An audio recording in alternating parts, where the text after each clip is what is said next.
Raut sir म्हणजे आमचे मित्र आहेत. मी त्यांच्याविषयी 2 वेळी मला कवितेविषयी छावा वाटतात. वाळवंटात हरवलोय तरी जगण्याची जिद्द आहे. वाळवंटात हरवलोय तरी जगण्याची जिद्द आहे. कुठं नसलं म्हणून काय झालं, माझ्या डोळ्यात तर पाणी आहे, माझ्या डोळ्यात तर पाणी आहे. असं त्यांचं व्यक्तिमत्व. त्याचबरोबर सगळे सर ही शैक्षणिक क्षेत्रातलं एक प्रगल्भ परिपक्व समाज निर्मितीसाठी प्रत्यक्ष आणि निष्पक्ष भावनेला काम करणारं ते एक व्यक्तिमत्व. खऱ्या अर्थाने मी व्यथांची वेधशाळा, मी नभीचा वेधशाळा, वाळवंटा ऐक माझे, मी उद्याचा पावसाळा, मी उद्याचा पावसाळा. त्याची मुख्य वाळवंट आहे.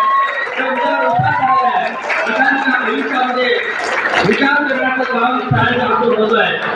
जिच्या हाती पाळण्याची दोरी ही जगाचे उभारी, अशा आमच्या पाटील मॅडम, त्याबरोबर कराड मॅडम आणि नागरे सर. देशाचं भवितव्य ही दिल्लीत घडत नाही, देशाचं भवितव्य वाघमारे सर ही मुंबईत घडत नाही, तर देशांचं भविष्य घडतं या 4 भिंतीमध्ये. आता उद्याचं भविष्य असणारे माझे आदरणीय कोवळे कोवळे विद्यार्थी. आम्ही वाघमारे सर असता, नांगरे सर असता, सर्वेरे सर असते, पाटील मॅडम असते, ज्या आम्ही उभा आहे त्या शिक्षकामुळं. आणि मला साहित्य सृष्टीला पहाट स्वप्न पडलेलं म्हणजे कुसुमाग्रज उर्फ तात्यांची कविता मला शिक्षकांच्या चरणी सर्वप्रथम अर्पण करावी वाटते.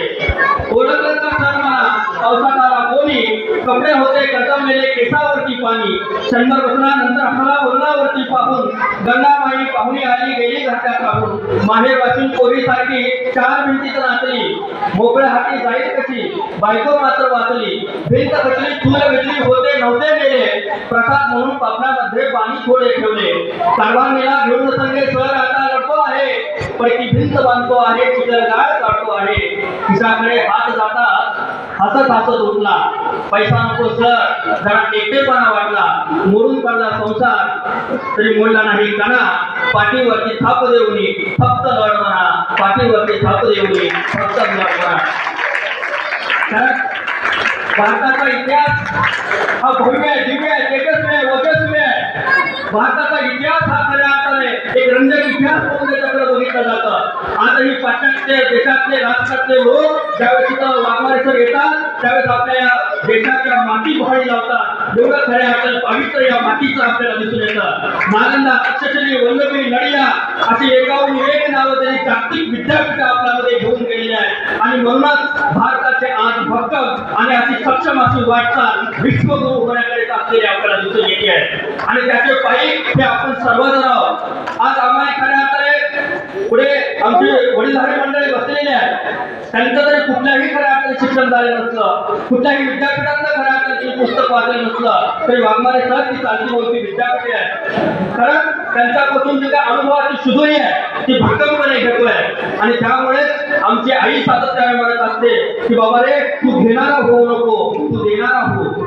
आणि तीच विचार आज खऱ्या अर्थाने आम्ही दोन्ही सगळी मंडळी सामाजिक कला, क्रीडा, साहित्य, कृषी, औद्योगिक अशा विविध क्षेत्रामध्ये आम्ही आज चालतोय.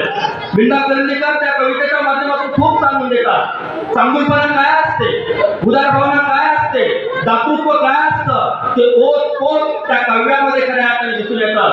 ज्यांची बाग फुलून आली त्यांनी 2 फुले द्यावी, त्यांचे सूर जुळून आले त्यांनी 2 गाणी द्यावी, ज्यांचे नाते फुले फुलाची त्यांनी थोडा उजेड द्यावा, युगायुगांचा अंधार देते पहाटेचा गाव न्यावा, ज्यांच्या अंगणी ढग दुखले त्यांनी ओंजळ पाणी द्यावे, आपले श्रीमंत हृदय करून भरून घ्यावे, मन थोडे ओले करून आतून हिरवे हिरवे व्हावे, मन थोडे रसाळ करून आतून मधुर